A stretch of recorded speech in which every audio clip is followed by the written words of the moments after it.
Hello and welcome to this week's episode of My CP Does Not Define Me, where we focus less on the dis and more on the ability of what we can do.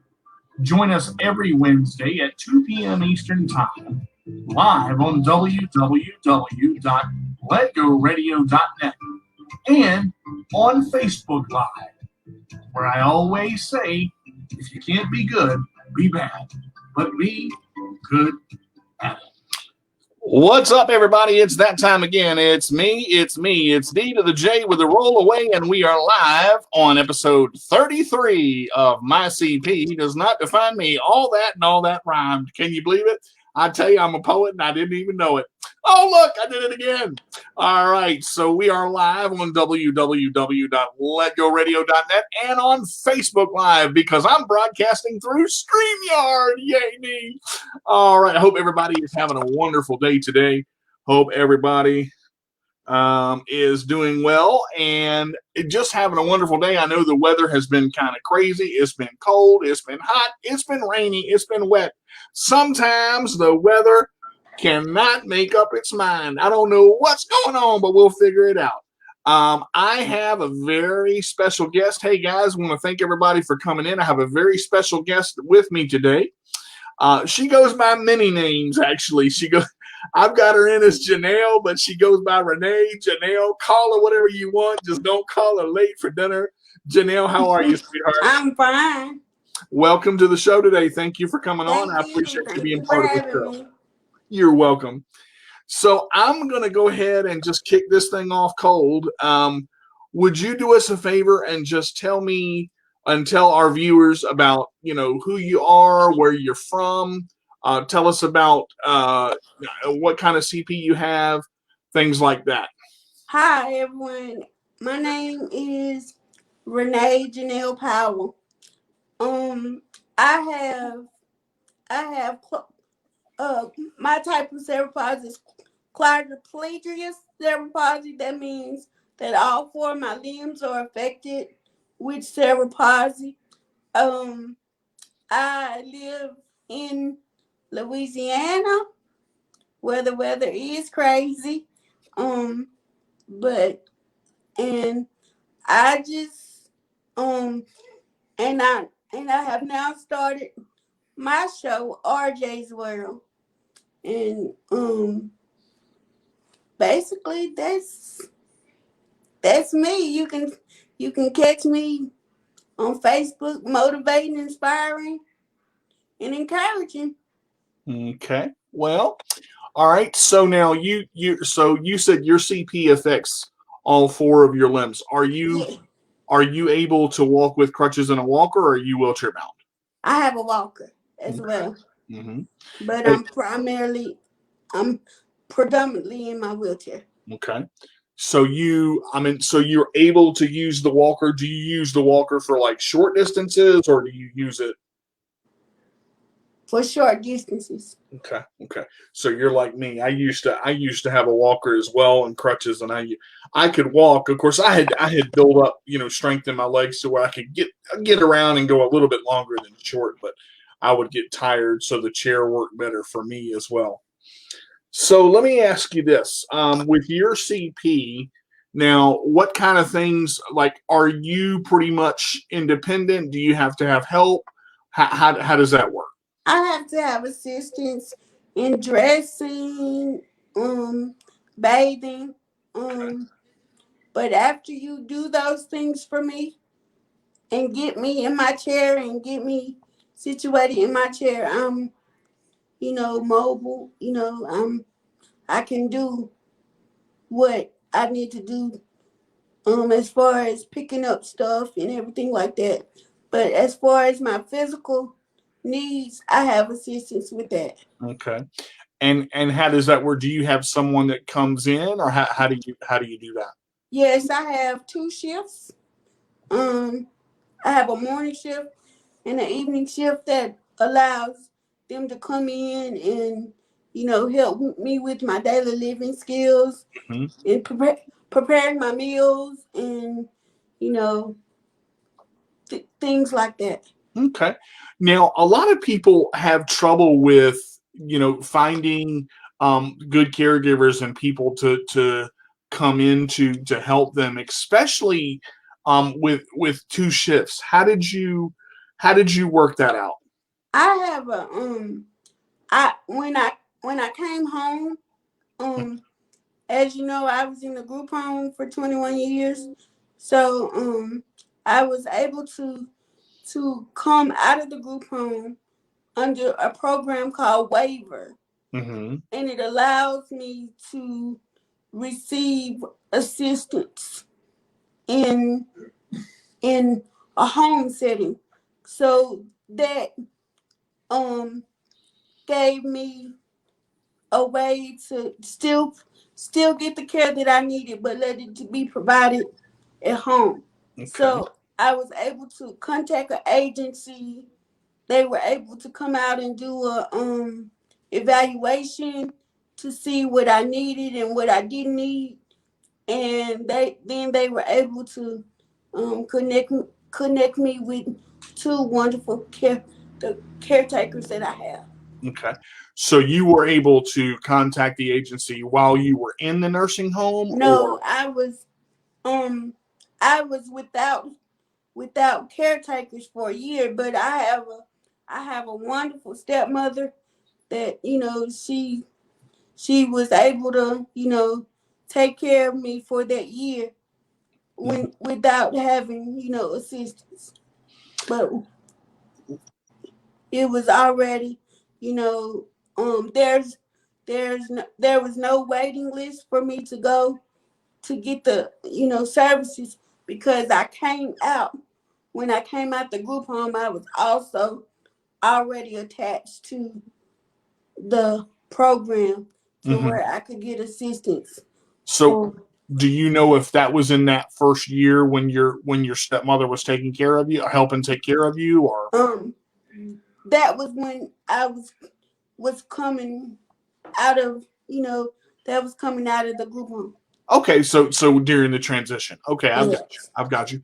So explain a little bit about your stepmother. What was it like having her for the year to help you, and talk about the support that she gave you, if you would. Actually, it was wonderful because my stepmom's been taking care of me since I was 16.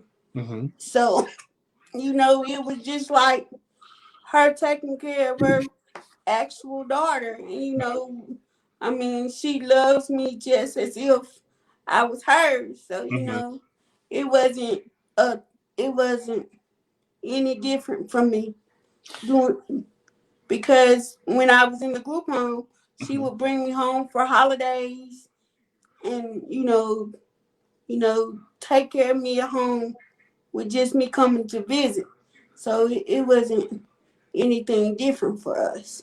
Okay, so she actually came to see you and get you while you were in Yeah, the group home. Now, yeah. can you talk a little bit about just well, you're talking about, we haven't mentioned the group home yet. You've mentioned a little bit. Talk about the transition from the group home to everyday life in the house, getting into that.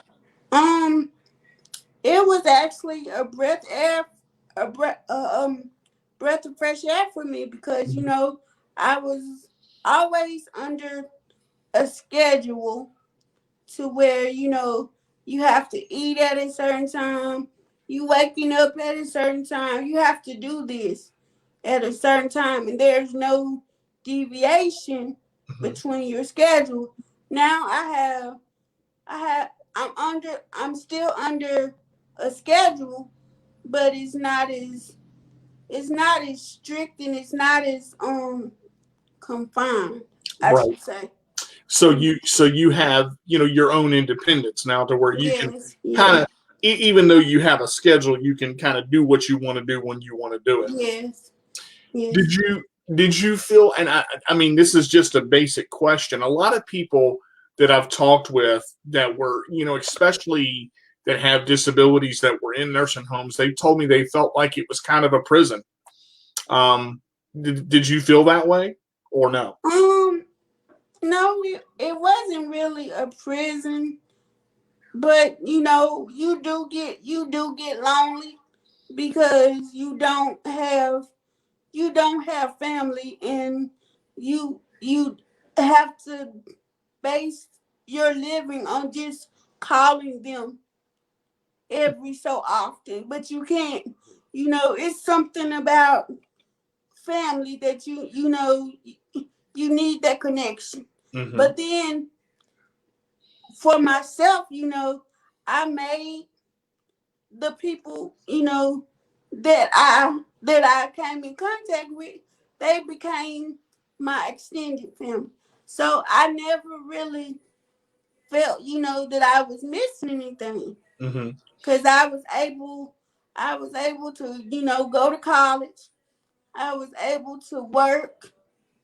I was able to do so many things that I learned, so it wasn't like I was missing a great deal. So you had connections in the nursing home as well then? I mean, as The far group, as the group home, yes. I'm sorry, the group home, yeah. It and I just you mentioned something that just makes me proud in the fact you said I had a lot of things that I learned. So you worked while you were in the group home. What did you do? I was a secretary for 9 years. All right, girl, go ahead on with your bad self, Yeah, secretary and everywhere. Go ahead. yeah. So I so answered phones. I took mhm, messages. You know, I passed out. Payroll checks or what have you. mhm. Just little things that that allow me to be able to, you know, just interact with other people. And what was it? How did you feel being able to work and to answer phones and to have a job that required you to do things every day? What was that like for you? How did you feel? That made me feel independent. That made me feel less shut in. Hmm. That made me able to know that, you know, even though I have this disability, I can still interact. I don't have to be, closed in. I'm Hmm. s- I still can be a light to somebody else because they're looking at me like, okay, if she can do that, I can do that too. That's powerful, Janelle. That really is to have that outlook because I mean, you seem like I know you have your faith and you rely on God, and that's something that I can see. But for other people to see, just like you said, and say, if she can do it, I'm gonna get off my butt and work hard, and And do it. yeah, and do it. So what was challenging about the job that you did? What was challenging is I wanted people to see me. I didn't want to be baby. I Mhm. didn't want to be like, oh, you're in a wheelchair, so this might be difficult for me. No, look at me like you look at yourself. Look at me just like you look at yourself. This is a job for me. I'm going to treat it as a job. I was getting paid for it, so you know, it was a job. Make that money, got to keep that hair done, right? Yeah, yes, I know, girl. Let me tell you. So what were the hours like for you? Did you do like a 9 to 5 or? I I worked 8 to 4:30 and during the week. Mm-hmm. 8 to 4:30, and of course we was off on the weekend. So Right. So you had the Monday through Friday and off on the week, girl. yeah, That's good hours right there. yeah, I don't know if I could do the 8:30 though. I'm not a moon. yeah. But see that's where that schedule came in at that group home. We got up at 5:30, and it was constantly go go go go go to 8 o'clock at night, and by 8 o'clock at night you're tired. I It's bet so. You up at 5:30. I know you tired by 8, it's 3 in the morning. it's time to lay down. Whew. So so you developed kind of a rhythm with the job and home life when you were at the group home.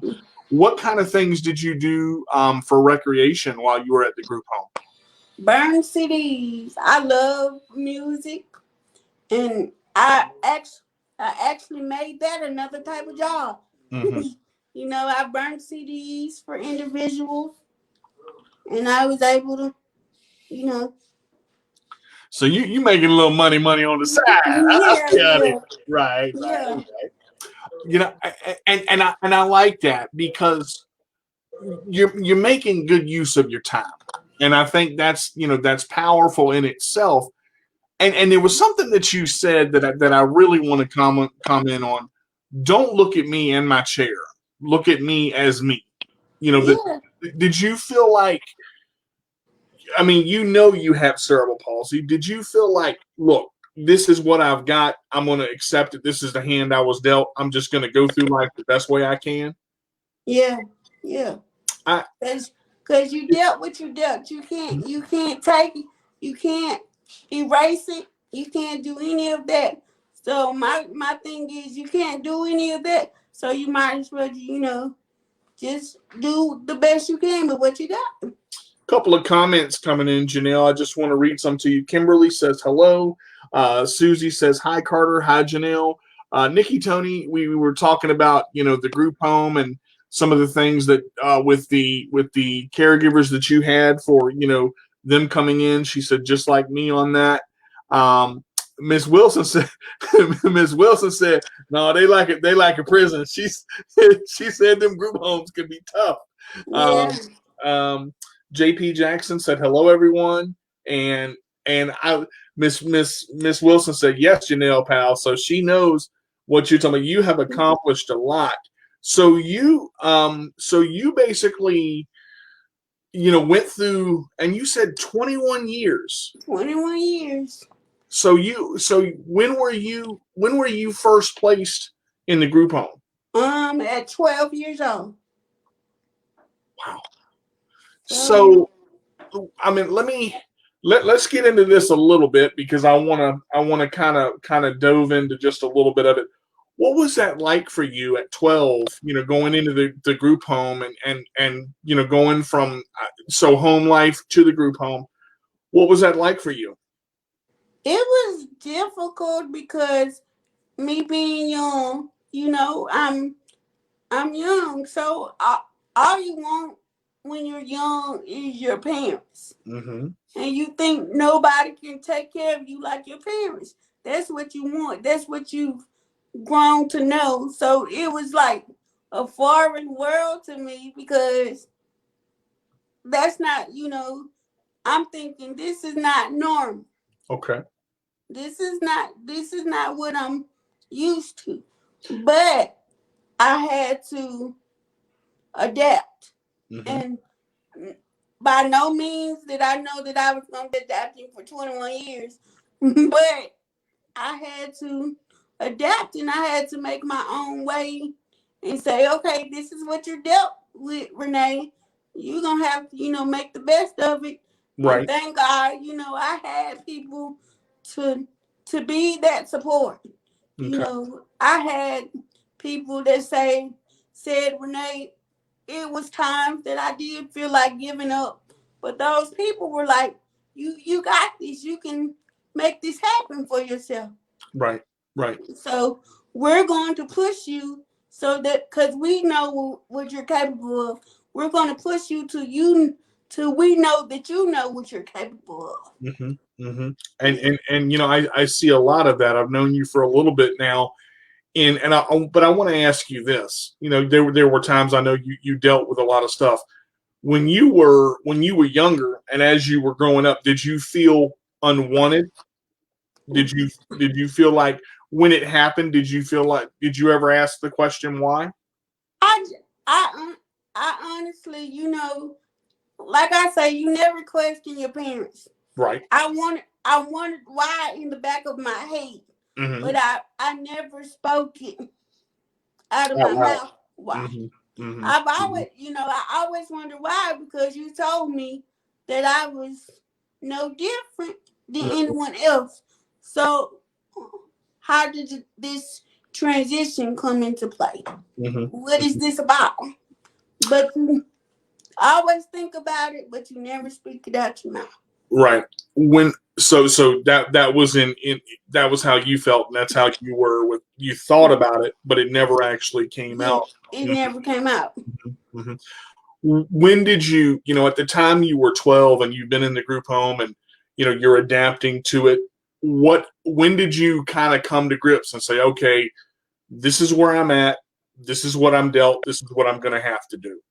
Real fast, because I knew there was no changing. I knew there was no going back. This is what you're gonna have to do. You can't just sit and waddle on it. You have to just do what you got to do. Mm-hmm. And for the first couple years, it was difficult because I'm going through adolescence in the group home. Mm-hmm. I'm young. I'm just I'm not even a teenager yet, so I'm not understanding. Is what am I supposed to do? Yeah. Your And, parents. and you know what? That's a valid question. And that's a great point. You're 12 years old. You're basically a preteen getting ready to go through adolescence. So now you're dealing with that on top of going through the changes of your body, the changes of your mind, the changes of holy cow, what's happening to me? I mean, Yeah, it's yeah. you kind of like just. Did you ever feel like you were spinning out of control at times? No, I never felt like I was spinning out of control because, as you say, my faith. I knew the power of prayer. My mom taught me when anything gets hard, you just pray about it and keep praying, and keep pushing till something happens. Okay. So when did your mom had to put you in the group home, which Yeah. you talked a little bit about. When did your stepmom start to come visit you? My stepmother came into my life when I was 16. Okay. So from 12 to 16, you were kind of on your own. Yeah. And that's kind of where you had to figure things out and say, okay, this is what I've got. I've got to figure out what I'm going to do. I've got to figure out how I'm going to do it. When did you get your job? I got my job. I got my job when I was about 17. Okay. So it took a little bit of time Yeah. to get in there. Now, you said you went to college too, right? Yes, I went to college.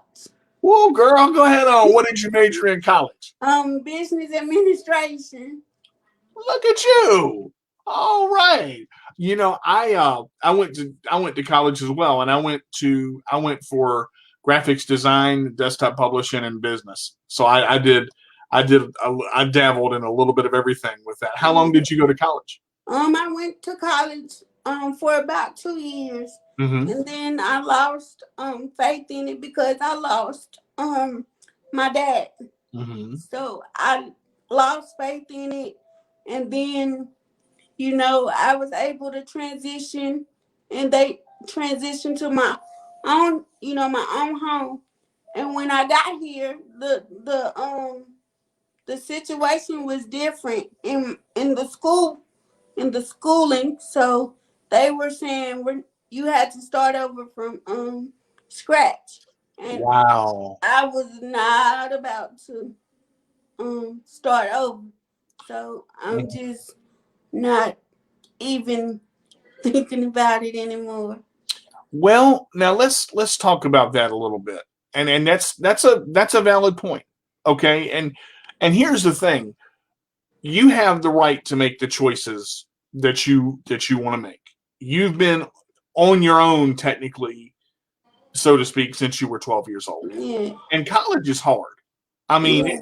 where did you go to college? I went to Delta Community College, where we out of Monroe, Louisiana.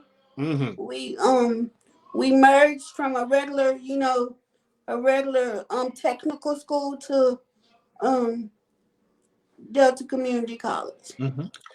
Now, the reason I want to talk about college for a little bit, and I just want to, I'm gonna watch the smile come across your face because I know it's gonna come. I've seen you come through a lot of things. and majoring in business, you know, I can understand losing faith in something, you know, losing a parent.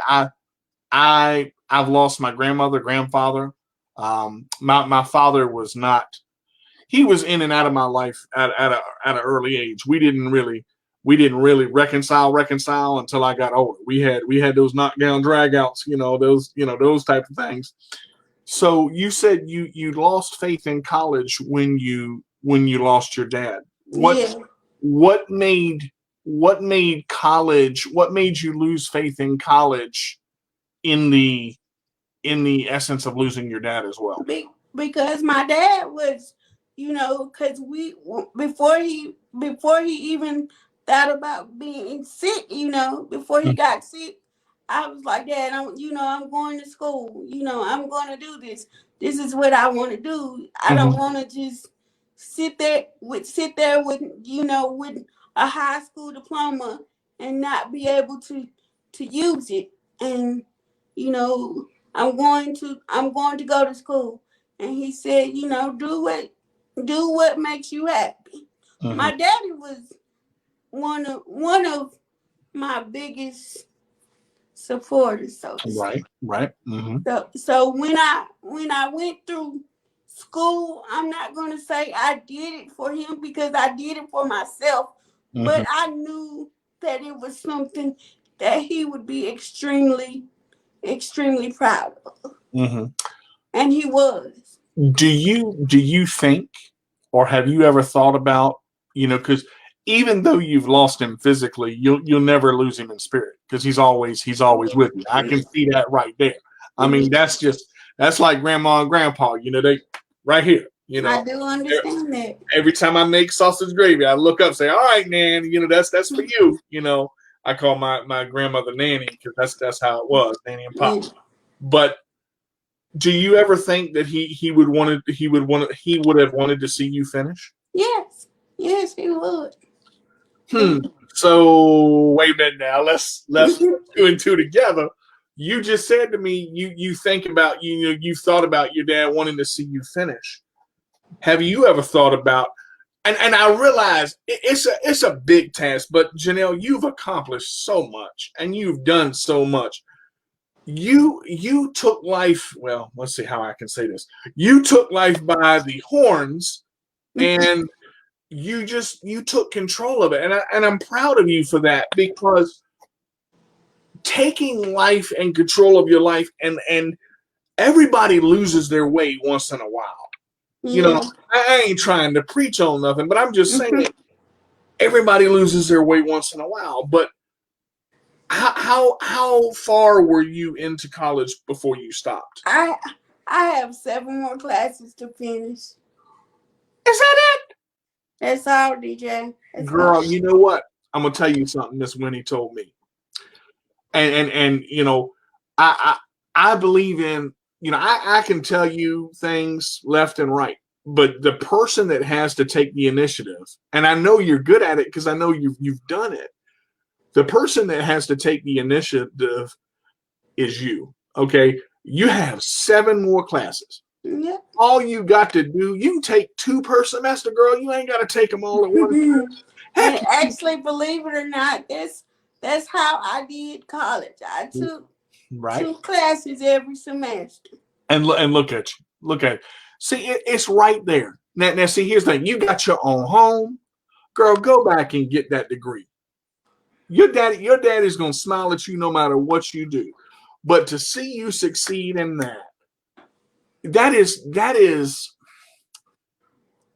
a closing chapter in your life. And that's if you want it. I mean, I can't say, Janelle, go do it if you don't want it. But the opportunity, especially now, with all this Rona stuff going on, especially now. I mean, you're home anyway. You know what I'm saying? So heck, maybe I'll even go back. I looked at going back to school because I cook, and I cook a lot, and I've always wanted to be a chef. But it's hard to find a culinary school that's accessible to people in Winchester. They're out there, but you got to find them. Yeah. But the reason I say that is you are the type of person that does not live your life with regrets, and I can see that. You just you shine your smile on so many people every day, and I would like to see you finish. I really would. I really would. So maybe maybe in the future that's something you can think about. Maybe. Go do it. Just like we got a couple of comments. Charles says that's exactly what I was thinking. Michael says hello everyone, and Charles said this: you won't say it, but go do it. And that's coming from the comments. See, this is where people are admired and they understand. You've come through so much already, and it's like, I look at this. I don't know if I could sit in a group home for 21, and I'm being real. I don't know if I could have the demeanor you have for 21 years and be somewhere where I got to get up at 5:30 in the morning every day. Brother got to sleep. No. Josh just said yes, do it. Yes, do it. You see, you get people believe in you, Janelle, and so do I. I think, hey, Lena, how are you? I think this is a phenomenal story. I mean, just to go with what you've gone through already. I look at 21 years. That's a quarter of life right there. 21 years, and then you come out and you're like, okay, let's transition. Boom, boom. So you have your own house, and how did your own house come about? Well, they say, you have to lose something to gain something. Mm-hmm. So, when I lost my dad, my stepmother expressed to me, that she was doing all the traveling, and she was doing all the, Renee's sick, I have to go check on her, and traveling up and down that road, every time something happened, or every meeting that had to be attended, and then she had a regular job on top of the job of taking care of me. And she was just like, I'm going to do you one better. We're going to do a transition. Mm-hmm. We're going we're going to just do it. We're going to I'm going to teach you how to function independently in your own home. And yes, my first thought was, scared, because I'm Mm-hmm. thinking, this is all I've ever known. Group Right. home Right. now is all you ever known. So now, how are we going to do this? What is this going to be like? But again, And like I what said, was your answer to that when you asked those questions? Because those are legit questions. Because like you said, you've been in this situation for 21 years. Let's go back a minute. One hand, 21 years, group home. You've been in this place working since you were 17. 17 for 9 years, going on, and now you're transitioning. That's a legit question. How did you answer that? she answered it. My stepmother answered it as, I'll help you. Mm-hmm. I'll help you. I'll guide you. You just tell me what you need. Mm-hmm. And I'll figure out a way to help. Okay, and what kind of things did you need? I needed the care, Mm-hmm. because she had her other job. I needed the care. I needed to know, you know, the good thing about living in a group home, they taught you how to manage bills. They taught you how to cook. They taught you life skills. Right. So it was things that I already were capable of doing. I just never had to do it because I just never had to physically go pay a bill. So let me just reiterate what you said. So the group home taught you the skills. They taught you how to cook. They taught you how to Well, I still budget. don't know how to cook, but Girl, check out my YouTube channel. We'll get together on that one. yeah, the goal. See, the goal in a group home is to teach you how to live independently as possible. Right, right. That is the goal. Would you would you say, and this is your question, this is nobody else's question. This is not, because you said, your stepmother said, I'll help you, I'll guide you, but I want to hear from you. When she said that, I got a two-part question. How did you feel? How did you take it? First of all, I thought it was just amazing that she would even take on such a responsibility. Mm-hmm. Mm-hmm. I thought it was just amazing that you would even think about it. Mm-hmm. That this even crossed your mind. That I will. Because, it's not too many people that would say, I will. Right. I will. This is her totally saying I will, and that she was living in her own house at the time. Mm-hmm. So when I moved, when I was able to come home, she moved with me for me to be able to, for the transition would be easier. So would you say that you were humbled by the fact that she did that for you?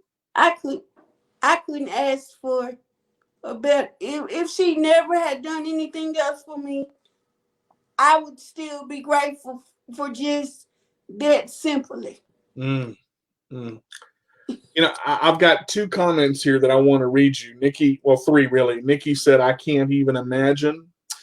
Charles said, I've been in 2 group homes, 5 foster homes, and I'm still here living. Now I live on my own for 18 strong years. So again, your story touches others, and people feel your pain. And Miss Wilson said you have an awesome stepmother, and you do. What is your stepmom's name?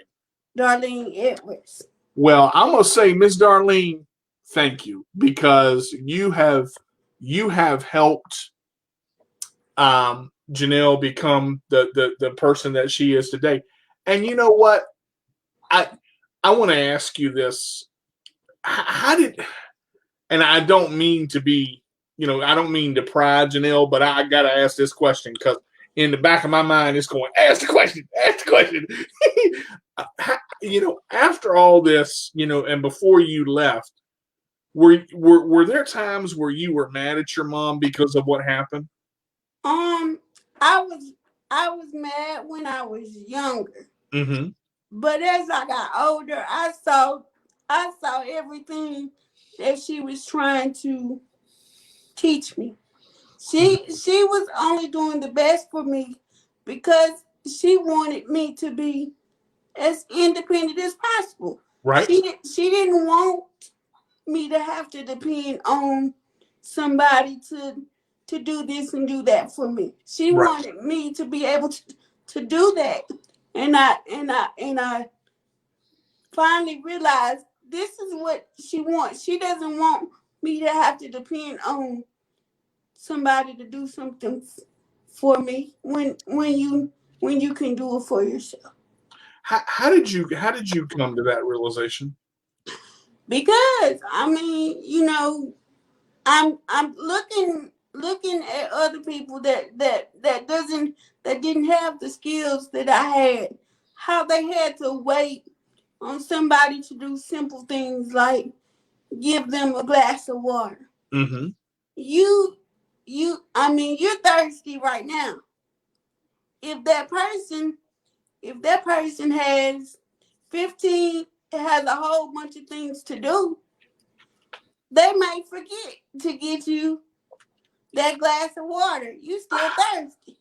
Girl, you said it. I had to give you a swig right there. Yeah, you thirsty.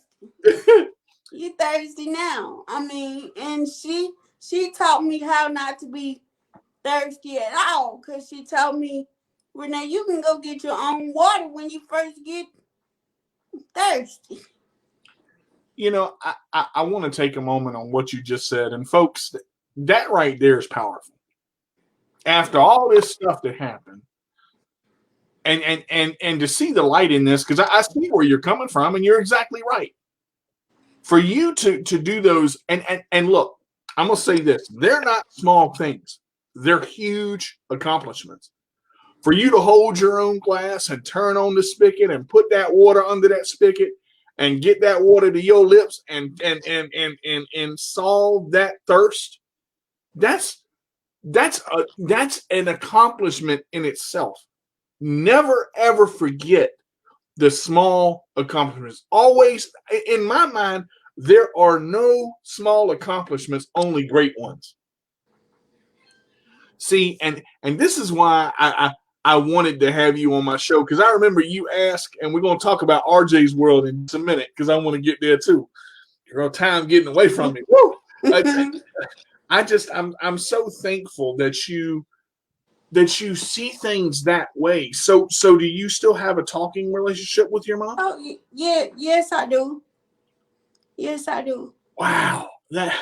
Because I believe that, you, like I said in the beginning, you have to be able to forgive. If you're not forgiving that person for them. You're not forgiving them.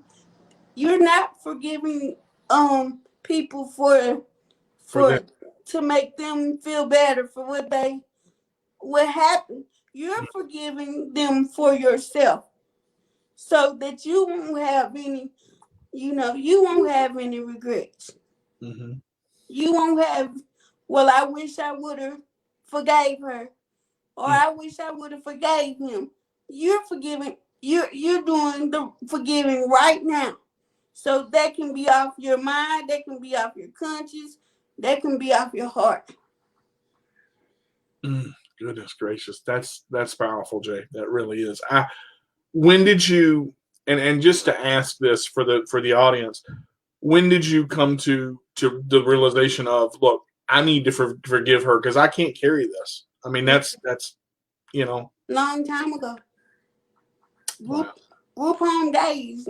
I mean, group home days. I knew that when I didn't know when I was coming out, or if I was coming out, but I knew that I had to forgive her in order to go ahead and push through, and to let her know that I know why you did what you did. You didn't do it out of spite. You didn't do it because you wanted to get me away from you. You did it for me to have a better life and be independent. And if your mom was watching right now and she heard that, how do you think she would feel? I don't know, but I'm hoping that she does a replay, so that she would understand that I'm grateful. Wow, that's a powerful phrase. That there are a lot of people that may feel different. They may go through things and they may hold those grudges, but you are teaching, well, the ways of what God would want, first of all, which is forgiveness, and to be able to do that and be thankful for what you received from her, which was a lot, because it gave you pieces of the independence that you have today. And in seeing that, ooh, girl, I mean, and some people may look and say, well, I would never talk to her again. No, if I don't talk to her, I'm losing my blessing. Ooh, get it, girl. If I don't have a relationship with, it's not hurting her that I'm not talking to her. It's hurting me. Mm-hmm. It's not hurting. Because she's probably already forgiven herself because she knows that she didn't do anything wrong. Right. She did So, what she did what she felt was the best thing that she could have done at the time. yeah, she don't feel she hasn't done anything wrong, so that's off her conscience. Wow. But see, there, when you hear people say things, they can say them. But that's passion right there, Janelle, to come in there and really feel that. It's different to say it, but to know it, to feel it, and to understand it, that's acceptance on a whole new level. It took me so long with things with my father to come to grips with, why things happened the way they did. But once we actually got back on what I call solid ground, you're exactly right. I realized, look, if I don't talk to him, it ain't hurting him. It's hurting me, and I get that. I totally get that. Yeah. So let's move up. You meet Miss Winnie Wilson, and you start accomplishing more and more, and you just continuing to grow and expand, and you done got yourself a boyfriend. I tell you. Yeah. What's life like with another? It is. It's challenging. He's wonderful. I mean, like I always say, you know, I'm his I'm his voice and he's my mouthpiece. And if we struggle sometimes, but we make it. Mm-hmm. And I couldn't see my life without him either. How did you meet him? Actually, I was born in Shreveport, and he was, he knew my family already, but I just didn't know who he was. Mm-hmm. So, he was telling me all about my family, but I was like, I don't remember. I don't remember. Mm-hmm. I don't remember. He was like, well, I do. you know. So, I mean. So when did you realize, hey, this might work? What made that happen? Because he came in with such a loving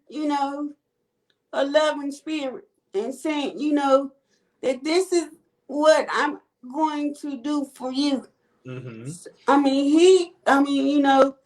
I can do this, but you can do this. So therefore, we can work together and make this work. So basically, Fred said, if you got a problem, we gonna work it out. We gonna That's what he said. Mm-hmm. And that's what we fix. That is awesome. We fix. Tell me about RJ's World. Tell me about that. RJ's World. It started a long time ago, really, but I've never, I've always used it just to motivate and encourage people. My goal in life, and this is not for radio or whatever. This is just Renee talking. My goal in life is to, motivate people and to let them know that you may stay down for a while, but it's always a way to get out. There's a way, and that was the outlet for me to be able to express, how I felt, and the way I expressed it is uplifting other people. Mm-hmm. Because I want, like I said before in the beginning, I want people to know that if she can do it, I can pull it off. Mm-hmm. I can do it. So is it a blog or well, thanks to Miss Alina, yes I do. I have a blog that we've started. It's on WordPress, RJ's World. Mm-hmm. But RJ's World on Facebook is, just motivational things that will hopefully uplift somebody else, you know, just to give them, just to give them daily encouragement, Mm-hmm. Because everybody goes through something, whether you have a disability or not, and you don't know what they're going through. And hopefully, one so that one thing that I say may be what they need to hear or what they need to read. Well, I'm gonna tell you something. You've accomplished a lot today just with me hearing just a fraction. Because I know we ain't even really scratched the surface this hour, girl. It's so wonderful. So now your show is on Thursdays at 2. Yes. Right? Mm-hmm. Now that's on Let Go Radio and Facebook Live. Yes. Okay. So you just all around are just a wonderful person to give all that you have so that other people can be uplifted. Yeah, I will. And I mean, yes, I have. At no point in time am I going to tell you Renee doesn't have a bad day, but I have to figure out that I can motivate somebody else. So I have my days where I just don't want to do motivational nothing, but Yeah, I do know, but you still push through and you do it. Go ahead. Yeah. Let me read you a couple of these comments here. Shayna, hey Shayna, thank you for tuning in, sweetheart. She said that's a great goal. That right there. Get back up when you are down. Miss Wilson said it's your world, Janelle Powell. Charles said people like you is what drives me. Thank you. Miss Shayna said that's right, Janelle Powell. You got that right. I love her attitude and positive mindset. I'm so glad she found me, Miss Wilson said. That's my daughter by another mother. I love you, Janelle Powell. That's right. You have and Shayna said we all do it. Just how we turn that bad day around. And you've turned a lot of tough days around, Janelle. You really have. It's your life story is powerful. But I'm gonna say this: don't stop, and don't put college out of your mind because you know what? I know you can do it. I know you can, and your dad does too. And I believe that he's gonna smile either way. But I believe that if you set your mind to it, you can accomplish anything you want. Yeah. So let me ask you this question before we end the show today. I got about 5 minutes left. If you could talk to that 12-year-old Janelle, and you could say something to her in all the struggle that she faced and everything that she faced, everything she went through, what would you say to her today? You made it this far, but keep pushing. It's not over yet. It's not over yet. It's not over yet for you. Yeah, it is it? No, I can see it. I can see it. It's just the beginning. And I love that. And that's the way to be.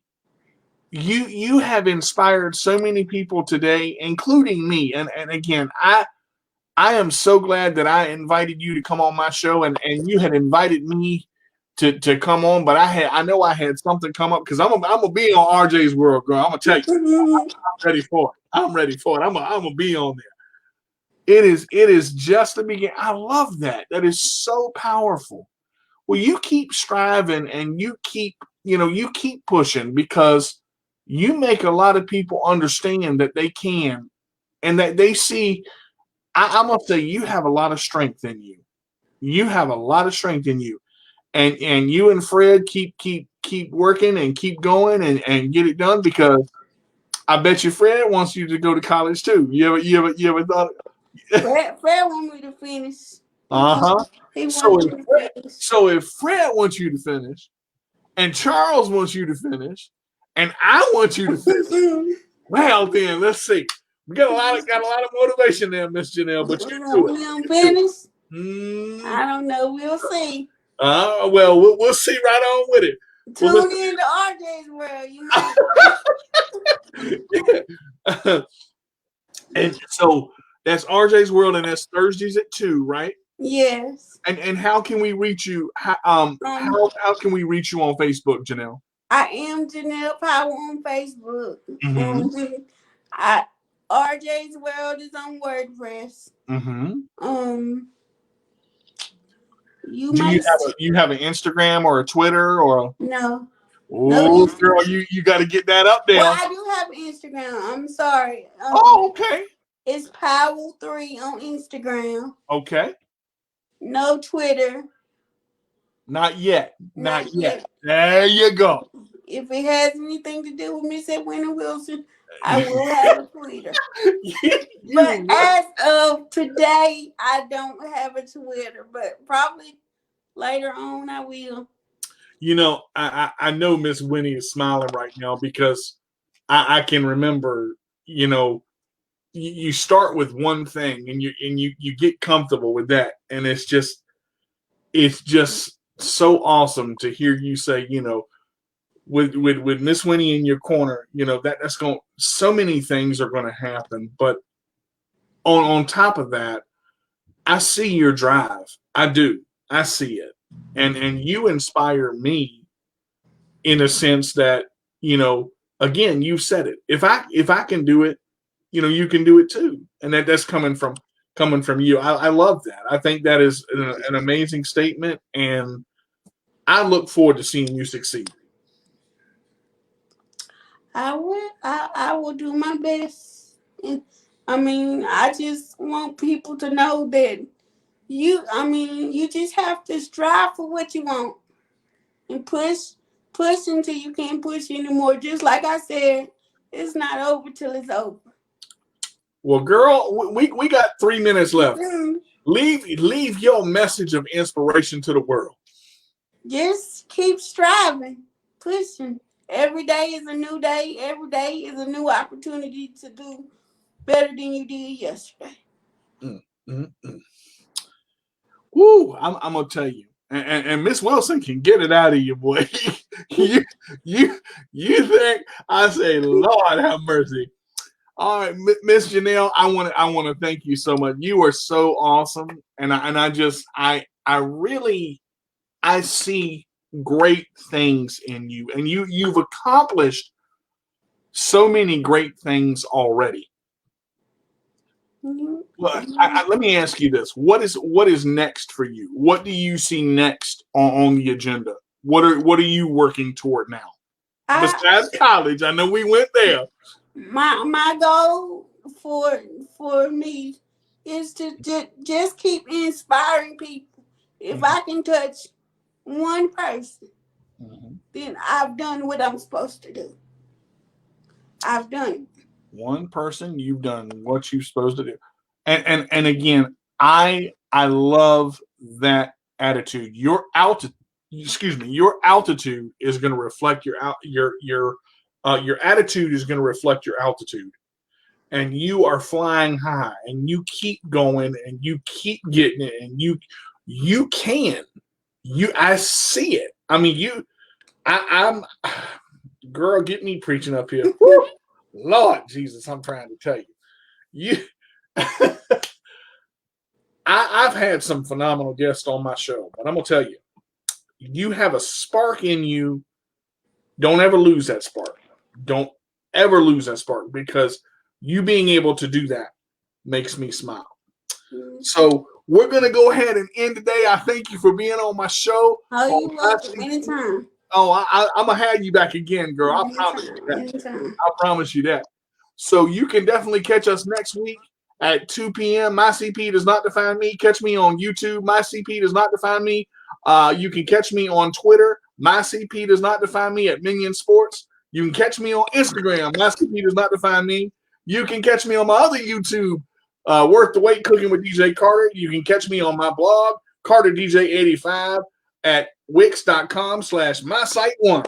Well, y'all know what I say. If you can't be good, be bad, but be good at it. We'll see you next week on My CP Does Not Define Me. All right, everybody. That's going to do it for this week's episode of My CP Does Not Define Me.